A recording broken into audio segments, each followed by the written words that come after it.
lot of frictions in all the kind of payments, and this is caused by the number of restrictions, censorship that is imposed on payments, both from outside the country but also inside the country on the payment methods that still exist there, since the 2003 imposed monetary controls on capital control and foreign exchange.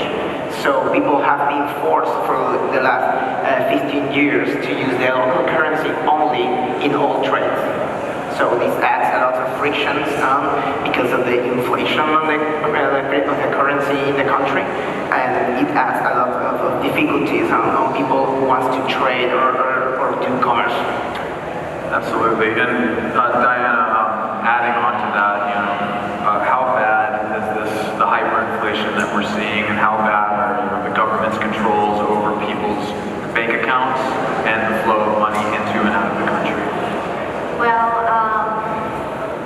something that the international public needs to understand about Venezuela and the economic crisis we're going through is, well, first of all, if you look in any site about the hyperinflation in Venezuela, you're going to be amazed, mostly because you cannot simply understand how it's possible that we're reaching the million already on hyperinflation percentage. So it's bad. When you're living in hyperinflation, it simply means that your money is worth nothing. That even when you have resources available in the country, it's something that flows. It comes and goes. Sometimes you have the money, but you don't have anything to buy because there's nothing on the supermarket. And what's happening right now is that there are importing new products into the supermarkets, but with what money do you buy it? So we're kind of in a stabilized in that concept. The controls are a whole other subject. When we talk about the controls that the government of Venezuela are applying on its people, and they have various ways. They're very genius on that. So when you're living overseas, they have already telepaths to block the IP addresses that are coming from outside Venezuela, so they cannot use their accounts. If you're outside of Venezuela, you cannot use your account. So that affects any number of people who have to flee the country and cannot get, for example, their wages. The people who are no longer working, whatever the government is giving them in return, they cannot get it because it's all going to their national accounts. So yeah, they're blocking the accounts right now. And so, Jamaal, with the kind of research you've been doing at Open Money Initiative, looking at, for those of you who don't know, Venezuelan citizens have been leaving the country in droves. Correct me if I'm wrong on this figure, it's something like in the past few years, 1 million or so have been scattered around neighboring countries and states in Latin America. So Jamaal, with the refugee community outside of Venezuela, what kind of impact have those IP policing kind of statutes, what kind of impact has that had on how people bank outside of the country and also try to help their families and their friends inside the country? Yeah, no, that's a great question. As far as I know, it's actually about 5 million people that have left. Oh, wow. So that was quite a few. So we spent a lot of time in Colombia, between the capital city and on the border of Venezuela, and we met with a lot of refugees. And the challenge with leaving Venezuela is you are often leaving for work because your salary doesn't keep up with inflation in Venezuela. You want to transfer money home or send goods or sort of connect your family with things that can't get in Venezuela. And there literally is no way to send money to Venezuela, no legal way to send money to Venezuela. I mean, there's not even a Western Union. So often what people are doing are either using a hawala system, which is highly illegal pretty much in the entire Western world, which basically means you find someone who happens to have an account, say you're in Colombia, who happens to have a bank account in Colombia and Venezuela. You give them Colombian money, they put that in their Colombian bank account, they log into their Venezuelan account, or they message their sibling who's still in Venezuela and has an account, and ask them to transfer money from their Venezuelan account to the end party's account. Another way is, of course, is Bitcoin. So people use local Bitcoins pretty actively in Venezuela. It's not at any huge scale by any means, but that is one way that people get money into and out of the country. And so I want to hit on that next. And Randy, when we were backstage, you were kind of talking about the difference between Bitcoin as a remittance option, which is what we often, or some people will often call it in the industry, and what you said is more of a payment gateway. I think, Jamaal, you basically described it as piping, like a financial pipeline between two financial silos outside of the country and inside the country. So, in what ways is Bitcoin being used as a way to get money into the country?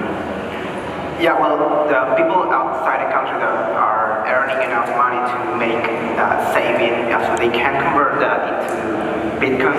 So they are using those Bitcoin. It's like they are purchasing it and using it immediately to send it to Venezuela, or using it as a store of value, so they can send regularly some funds to Venezuela, because converting all of it into local currency is a really bad idea because of the hyperinflation. So they keep it in Bitcoin, or they keep it in virtual US dollars, like Tether or through US dollar or DAI, and then they use that more stable currency, that the Bitcoin is more stable than the local currency itself. So they use it as a way to convert regularly for their expenses, or the expenses or the family's expenses there. So they don't have to go put money in their family's bank accounts only when they need it. So only when they have to pay the rent, or only when they have to pay for the electricity or water, they convert that through local Bitcoins, or through the remittances, like irregular remittances offices, which is basically what Jamaal said, is one person with a WhatsApp account or Telegram account that you tell him, I have this Bitcoin, or I have this DAI, I need believers in this bank account, and I need it now. And this is how Bitcoin is enabling people in Venezuela to hold their earned money in a more stable currency, which is the believer, or the Bitcoin, or the US dollar in virtual form, and they are using that as a bridge to jump the controls on the foreign exchange control, where they cannot directly go to a bank in the US and say, well, I want to pay my father's house expenses from the US. You cannot do that because the country was completely separated from the international exchange, foreign exchange systems since the 2003. So people, what they do is use these bridges between the systems, so they can circumvent these controls. Word, yeah. So it's great for getting money into the country, and like you were saying, once it's in there, people will liquidate it on a case-by-case basis through local Bitcoins. We were talking about this backstage. It's a very liquid currency in the country because of the demand, and some people, like you said, will hold it. But Diana, you wrote a great article on CoinDesk about legitimate expectations for how Bitcoin can be used in the country. What are some of the myths that you see for its use case? Like the idea that merchants are taking it maybe, or the idea that everyone in Venezuela has a Bitcoin account? No,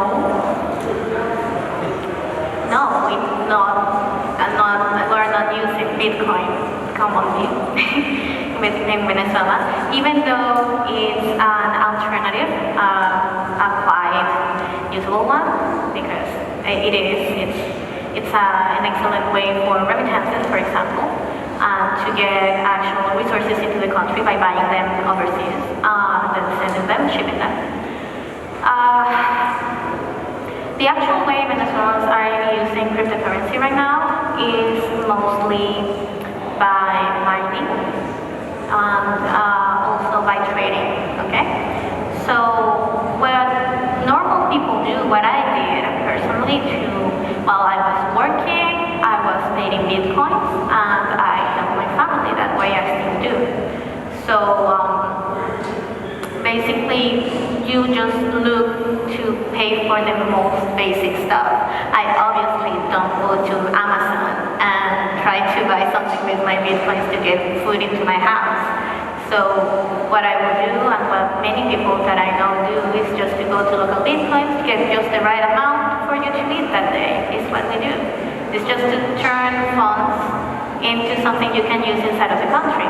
That, of course, has, let's say, has speed up a little and changed the dynamic, because now from December, if I still stand corrected, from December last year, now people are able, or businesses can accept other currencies besides bolívares.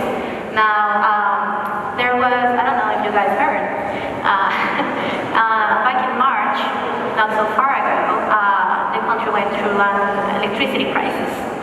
And that's when the whole cryptocurrency thing, I think that it's